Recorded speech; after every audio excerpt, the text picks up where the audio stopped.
Good evening, I'm Kyle Clark. And I'm Kim Christensen. Tonight, new video from Thornton police show the moments before officers shot and killed 2 people during a police pursuit nearly 1 month ago. 9 News reporter Rachel Krause is here to walk us through this video. Rachel? Yeah, and guys, we want to warn you, this story may be hard for some viewers. There's a lot we don't know about what happened in the early morning hours of April 30th. Thornton police released video Friday that's been heavily edited and sheds little light on what actually happened. Hello. Thornton police posted a 9-minute-long video they're calling a community briefing, where they didn't allow any reporters to ask questions. The body camera video begins nearly 7 minutes in, with an officer driving. The video plays just 70 seconds in all, most of it just driving fast. But here, 1 minute into that video, when the officer starts a maneuver to get the car they're chasing to stop, that's when we get our first look at the car and the people they're chasing. Soon after the maneuver, the officer gets out of their car.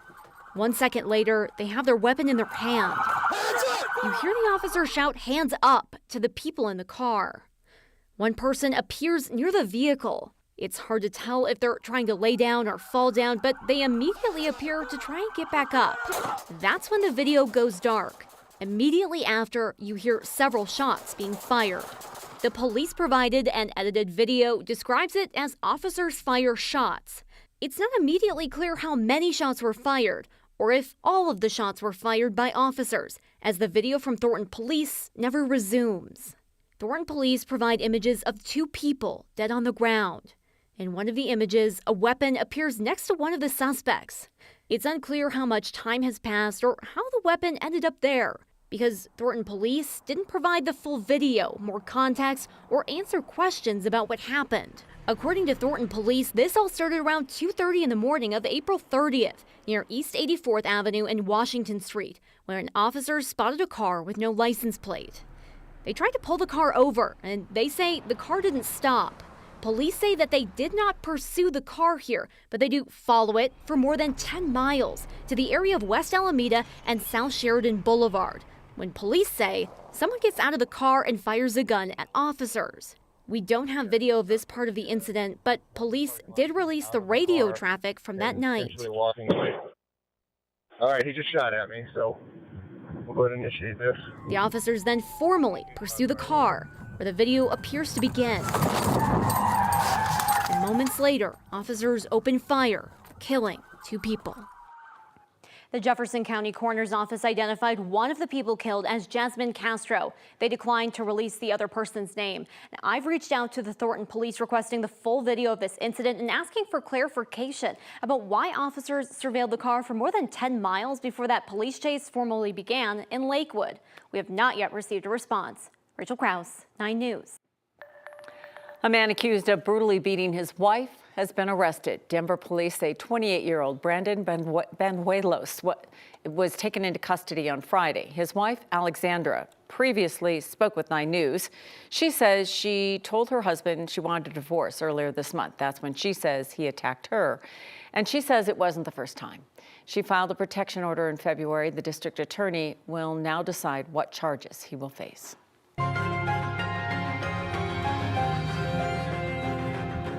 New documents show there have been concerns about the work of a DNA scientist at the Colorado Bureau of Investigation for at least a decade. An internal investigation found over her 29-year career, Missy Woods manipulated data impacting hundreds of criminal cases. That included the murder trial of Garrett Coughlin. He's accused of killing 3 people in Boulder County in 2017. His defense team is asking a court to dismiss the charges, arguing the entire case was tainted by Woods' involvement. An internal affairs file that 9 News investigates obtained through a motion in that case shows that Woods' co-workers reported concerns about her work as early as 2013 or 2014. An internal review did not find that Woods had falsified DNA matches, but instead cut corners. The district attorney's office in Boulder says there are legitimate concerns about her credibility, but in that particular murder case, they opposed the defendant's motion to dismiss. Summer-like weather out there today with warm temperatures and a few afternoon showers and storms. Not really in the metro area, but we certainly saw and heard about it because 9 News meteorologist Chris Bianchi was all over it. Yep, up north and lots of action out east, Chris. Yeah, and Kyle and Kit, we could see some showers and storms in the metro area within the next hour or two, and I'll show you why. But first things first, broad view. Right now, things mostly calm along the I-25 corridor. Did have an earlier storm up by Fort Collins, but notice this little cluster of storms that we're seeing just to the east of Denver. That is my main focal point, and a couple of things happening. Now, if you ever stand outside on a summer day and you feel that kind of rush of cool wind ahead of a thunderstorm, that same little rush of wind is sparking up these showers and storms just to the east of the airport. Notice how these storms seem to be kind of slowly moving their way to the west. That's not a coincidence here, folks. Turn on a different radar practice. Notice this little line moving from across Arapahoe County here. This is what we call an outflow boundary. It's that cool breeze you feel out ahead of a thunderstorm, and that is sparking showers and storms in its wake, and it's about to move its way through Denver. So don't be surprised to get a little rush of wind here in the next hour or so. Just had a 30-mile-an-hour gust out at the airport. Meantime, up into the Pawnee National Grasslands, seeing some showers and storms. Do have a flash flood warning until 10 p.m. for parts of the Cameron Peak burn scar. So, of course, avoid that area. Earlier, showers and storms clearing on out across southeast Colorado. We'll see those showers and storms continue to push east. We got more storms ahead for tomorrow as well. Of those details on what you can expect for tomorrow and perhaps our first 90-degree day of the year coming up. All that in my full forecast. Parents in Fort Collins are remembering the life of their 5-year-old daughter. She died unexpectedly earlier this month. 9 News reporter Lawrence Cafidi is here with what's keeping them going right now. Aurora Masters was playing outside when she died in a freak accident. Now her parents are hoping their story will start a conversation and ultimately save lives. Her magnetic personality and luminous character, seriously, was just bright and brilliant and smiling. A smile this big is meant to share. She'd wave and smile at people in traffic to get them to smile.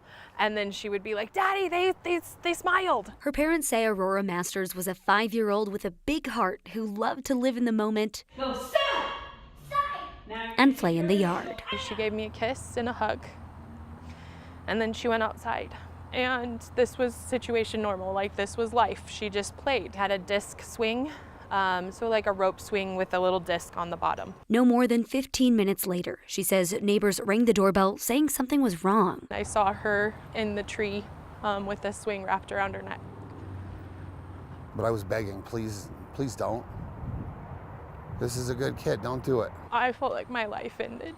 Her parents wished they'd get to see that smile or embrace that hug. You can see how proud they both are. One more time. We could give that wish that I was making to somebody else.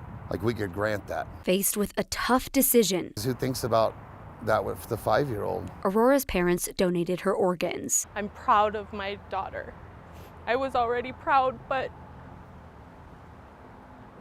she's still giving, and that helps me a little bit. Aurora's organs went to Donor Alliance, a group helping with organ and tissue transplants. Currently, there are 1,300 people in Colorado and Wyoming waiting for a life-saving organ transplant. They say one person can save up to 8 lives with organ donation. The greatest gift Aurora is giving now is the gift of life. We know that Aurora's heart is beating somewhere, and It genuinely helps me to know that. just that gives a sense of calm. You can say yes to being an organ or tissue donor next time you go to the DMV, or you can register online. We'll have that information posted on this story on 9news.com. Live in the studio, Lawrence Cafidi, 9 News. A woman is accused of vandalizing more than half a dozen burial sites at Fort Morgan Cemetery on Memorial Day. Damage is estimated at just over $5,000. That woman's now facing charges, including a felony. One of 3 people arrested for vandalism on DU's campus is facing felony charges for entering a building without permission and defacing property. Documents obtained by 9 News show that members of DU security saw the man on video entering Craig Hall when it was closed and locked. That man's facing charges for spray painting the floor and dry erase boards with pro-Palestinian messages. They estimate the damage at $3,000. Officials say the other 2 people arrested used permanent marker on a whiteboard. They say that'll have to be replaced, $500 in damage. We know 2 of the 3 arrested were DU students. 4th person got away. Denver's Board of Commissioners of the Civil Service Commission fired the executive director tonight after she held a news conference saying the city is lowering its standards to hire more police officers and firefighters. The rest of the commission disagrees with her. The commission civil service is an independent body that oversees hiring for police officers and firefighters. Nicey Murray served as executive director. She claimed today that recruits who fail psychological evaluations are being kept in a candidate pool so that Mayor Mike Johnston can meet his campaign promise to hire more first responders. The role of Civil Service Commission is far too important to be diminished to one which is strictly performative. 3 city council members are now calling for an investigation. The mayor's office denies the allegations. They also point out that the Civil Service Commission is independent and can make their own decisions on hiring and recruitment. The Board of Commissioners say they decide to fire Murray. After weeks of deliberation, they'll have an acting director while they search for a new executive director. A former attorney for Donald Trump, Jenna Ellis, has again avoided losing her Colorado law license. Today, a judge signed off on a 3-year suspension of her law license. She pleaded guilty to a felony in Donald Trump's election interference case out of Georgia. 2 government watchdog groups are trying to have Ellis disbarred in Colorado. The agreement between Ellis and the Colorado Attorney Regulation Council this afternoon notes that attorneys are, quote, often disbarred after being convicted of a felony. But the state agreed to a lower penalty because Ellis was deemed to be an accessory to Trump's election rigging scheme. Last year, Ellis was censured by regulators in Colorado for making a series of false statements about the election. Ellis submitted a letter to the court that was both remorseful and defiant. She admitted that she went along with the lies about the election, but also blamed, quote, bad actors on both sides. Coming up on Thursday, the 6 Republican candidates running to represent Colorado's 4th Congressional District will be debating on 9 News. Hour-long live debate at 6 p.m. at Place of Next. It'll be on 9 News and streaming on 9 News Plus. Lauren Boebert, Jerry Sonnenberg, Richard Holtorf, Mike Lynch, Deborah Flora, Peter Yu are in the running to replace Ken Buck. Marshall Zellinger and I will moderate that debate.